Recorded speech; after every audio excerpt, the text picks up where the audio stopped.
साथीहरु यदि हजुरहरूले Xiaomi कम्पनीको मोबाइल प्रयोग गर्नुभएको छ भने हजुरहरूलाई थाहा होला त्यहाँ एउटा सेकेन्ड स्पेस भनेर एउटा फिचर दिएको हुन्छ र यदि हजुरहरूले Huawei कम्पनीको मोबाइल प्रयोग गर्नुभएको छ भने त्यहाँ त्यही फिचरलाई प्राइभेट स्पेस भनेर नाम दिएको हुन्छ। हजुरहरूले प्रयोग गर्ने हरेक कम्पनीको मोबाइल अनुसार त्यहाँ नाम फरक हुन सक्छ तर फाइदा भने त्यही हो। आजको यो भिडियोमा हामीहरूले यो प्राइभेट स्पेस अथवा सेकेन्ड स्पेस फिचरलाई कसरी इनेबल गर्ने भन्ने बारेमा जान्ने छौं र यसको फाइदा पनि आजको यो भिडियोमा जान्ने छौं। नमस्कार साथीहरु, म राजकुमार थापा फेरि पनि एउटा नयाँ भिडियोको साथमा हजुरहरुमा आज उपस्थित भइसकेछु भने सम्पूर्ण जानकारी युट्युब च्यानल मार्फत यो भिडियो हेर्दै अहिले मलाई साथ दिइरहनु भएको छ र यो भिडियो हेरेर मलाई साथ दिनुहुने सम्पूर्णलाई हार्दिक स्वागत गर्न चाहन्छु। अब लागौं आजको विषयको भिडियोतर्फ। साथीहरु, अघि जुन मैले हजुरलाई भने प्राइभेट स्पेस अथवा सेकेन्ड स्पेस यो फिचर प्रयोग गरिसकेपछि इनेबल गरिसकेपछि अब हजुरले फोन कहीँ पनि छोडेर जानुस्, हजुरलाई कुनै पनि डर हुँदैन कि आफ्नो गोप्यता भङ्ग हुने भनेर। किनकि जब हजुरले यो प्राइभेट स्पेस अथवा सेकेन्ड स्पेस फिचरलाई अन गरेर मोबाइल छोडिदिनुहुन्छ, त्यो मोबाइल यदि कसैले प्रयोग गरेको खण्डमा उसले केही पनि देख्न सक्दैन। हजुरले फोन किनिसकेपछि हजुरले के इन्स्टल गर्नुभएको थियो, WhatsApp, Facebook, Twitter अथवा कुनै पनि एप्लिकेसन हजुरले त्यहाँ इन्स्टल गर्नुभएको थियो, त्यो इन्स्टल गरिसकेपछि हजुरले आफ्नो मोबाइलमा के काम गर्नुभएको थियो त्यो हिस्ट्री अथवा हजुरले गर्नुभएको च्याट त्यो व्यक्तिले देख्न सक्दैन। यसले गर्दाखेरि के हुन्छ भने हजुरको गोपनीयता भङ्ग हुने डर हुँदैन। जब हजुरले यो प्राइभेट स्पेस अथवा सेकेन्ड स्पेसलाई सुचारु गरिसकेपछि हजुरले फोन नयाँ किन्दाखेरि कस्तो थियो त्यो मोडमा गइदिन्छ, जसले गर्दाखेरि हजुरले के डाउनलोड गर्नुभएको थियो र हजुरले के च्याट गर्नुभएको थियो, हजुरले के ब्राउज गर्नुभएको थियो त्यो कुरा अर्को व्यक्तिले देख्न सक्दैन। यसको फाइदा यही हो जुन कि हामीहरूले प्राइभेट स्पेस अथवा सेकेन्ड स्पेसको नामले जान्ने गर्छौं र हरेक मोबाइलमा अनेक नाम हुन सक्छन्, नाम जे भए पनि काम यही हो। साथीहरु, हामीहरूले प्रयोग गर्ने मोबाइलमा दिएको जुन सेकेन्ड स्पेस अथवा प्राइभेट स्पेस यो फिचरको बारेमा त जान्यौं। अब लागौं यो फिचरलाई कसरी इनेबल गर्ने अथवा कसरी सुचारु गर्ने भन्ने यो प्रयोगात्मक भिडियोतर्फ। साथीहरु, यो मेरो हातमा भएको मोबाइल Xiaomi कम्पनीको Redmi Note 8 Pro मोबाइल हो। यसमा चाहिँ सेकेन्ड स्पेस भनेर दिएको छ।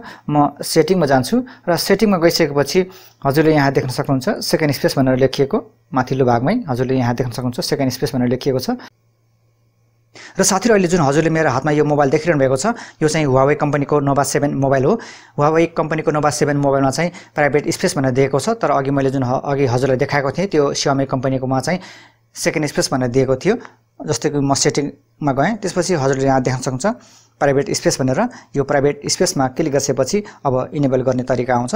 अब म हजुरलाई यो Xiaomi कम्पनीको सेकेन्ड स्पेस इनेबल गरेर देखाउन गएको छु। तरिका त्यही हो, बस नाम मात्रै अलग हो र फाइदा पनि त्यही हो। अब यदि हजुरसँग Huawei कम्पनीको चाहिँ प्राइभेट स्पेस फिचरलाई इनेबल गर्न चाहनुहुन्छ भने यो इनेबलमा क्लिक गरेर हजुरले इनेबल गर्न सक्नुहुन्छ। अब यसरी हजुरले चाहिँ कन्फर्म यसरी क्लिक गर्दै हजुरले इनेबल गर्न सक्नुहुन्छ। तर म हजुरलाई यहाँ यो Xiaomi कम्पनीको Redmi Note 8 Pro मोबाइलमा देखाउन गएको छु। म यसमा क्लिक गर्छु। त्यसपछि यहाँ तलतिर गो टु सेकेन्ड स्पेस भनेर लेखिएको छ। म यो गो टु सेकेन्ड स्पेसमा क्लिक गर्छु। एकछिन पर्खनु होला, यहाँ स्विचिङ हुँदैछ। हजुर साथीहरु, अब यहाँ हामीहरूले देख्न सक्छौं कन्टिन्यू भनेर। अब यो सेकेन्ड स्पेसमा जानको लागि कन्टिन्यूमा क्लिक गर्नुपर्ने हुन्छ, त्यसैले म यो कन्टिन्यूमा क्लिक गर्छु। अब हामीहरूले यहाँ दुईवटा अप्सन पाउन सक्छौं, युजिङ पासवर्ड र युजिङ सर्टकट। हामीहरूले आफ्नो आवश्यकता अनुसार कुनै पनि हामीले चुज गर्न सक्छौं, छान्न सक्छौं।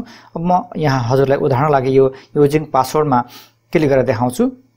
यहाँ अहिले युजिङ पासवर्डमै क्लिक गरेर रहेको छ, तर हजुरलाई यो मन पर्छ भने हजुरले यो युजिङ सर्टकट पनि क्लिक गर्न सक्नुहुन्छ। अब म कन्टिन्यूमा क्लिक गर्छु।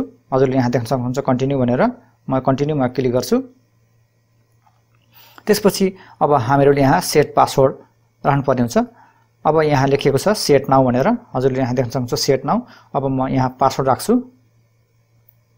र यहाँ लेखिएको छ कन्फर्म फर्स्ट स्पेस पासवर्ड भनेर लेखिएको छ। हजुरले आफ्नो मोबाइलमा चाहिँ कुन पासवर्ड राख्नु भएको छ आफ्नो पासवर्ड राख्नु होला। पहिला मैले मेरो मोबाइलमा राखेको पासवर्ड यहाँ राख्छु। त्यसपछि अब म नेक्स्टमा क्लिक गर्छु र साथीहरु, अब यहाँ लेखिएको छ कि अब हामीहरूले यहाँ सेकेन्ड स्पेसको लागि चाहिँ अब फेरि अर्को पासवर्ड राख्नुपर्ने छ। यहाँ त्यही कुरा लेखिएको छ। अब म यहाँ सेकेन्ड स्पेसको लागि पासवर्ड राख्छु। हजुरले कुनै पनि पासवर्ड राख्नु होला, 1 2 2 3 4 5 6 7। त्यसपछि म कन्टिन्यूमा क्लिक गर्छु। अब हामीहरू फेरि यहाँ लेखिएको छ कि कन्फर्म योर पासवर्ड भन्ने लेखेको छ। म फेरि 1 2 देखि 7 सम्म लेख्छु, 1 2 3 4 5 6 7। मैले त यहाँ हजुरलाई उदाहरण लागि यो 1 देखि 7 सम्म गरेँ। हजुरलाई चाहिँ आफ्नो आवश्यकता अनुसार आफूलाई मनपर्ने आफूलाई कुन चाहिँ सहज लाग्छ त्यही अनुसार हजुरले यहाँ चुन्नु होला। म उदाहरण लागि 1 देखि 7 सम्म चुनेको छु। अब म ओकेमा क्लिक गर्छु। त्यसपछि अब यहाँ लेखिएको छ set second space for fingerprint to switch faster. हजुरलाई चाहिँ यदि यहाँ चाहिँ सेकेन्ड स्पेसको लागि पनि हजुरले फिंगरप्रिन्ट राख्न चाहनुहुन्छ भने राख्न सक्नुहुन्छ, हैन भने चाहिँ यो स्किप गर्न सक्नुहुन्छ। म अहिले हजुरलाई छिटो देखाउन लागि यो म स्किपमा क्लिक गर्छु र हजुरलाई चाहिँ फिंगरप्रिन्ट राख्न मन छ भने यो सेट नाउमा क्लिक गरेर हजुरले आफ्नो फिंगरप्रिन्ट यो सेकेन्ड स्पेसको लागि पनि राख्न सक्नुहुन्छ। म स्किपमा क्लिक गर्छु।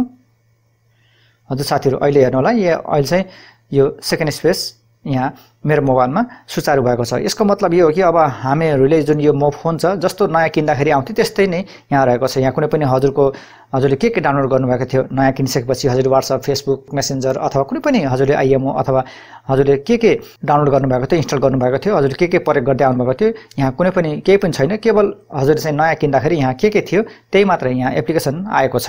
यसरी हजुरले कुनै पनि व्यक्तिलाई चाहिँ यसरी यो फोन दिनुभयो भने उसले यहाँ भएको कुराहरु मात्र युज गर्न सक्छ। हजुरको जुन WhatsApp च्याट, Facebook मेसेन्जर अथवा टिकटक कुनै पनि उसले प्रयोगमा ल्याउन सक्दैन। यसरी हजुरले आफ्नो सेकेन्ड स्पेसको फाइदा उठाउन सक्नुहुन्छ। हजुरले यो सेकेन्ड स्पेस एक्टिभेट गरिसकेपछि सुचारु गरिसकेपछि हजुरले कहीँ पनि फोन राखेर जानुस्, हजुरलाई चाहिँ ढुक्क हुन्छ कि उसले बस यो नयाँ फोन जस्तै प्रयोगमा ल्याउन मात्रै सक्छ। र फेरि हजुरले आफ्नो मोबाइललाई फर्स्ट स्पेसमा लैजान चाहनुहुन्छ, पहिलाको जस्तै प्रयोगमा ल्याउन चाहनुहुन्छ भने यो स्विचमा क्लिक गर्नु होला।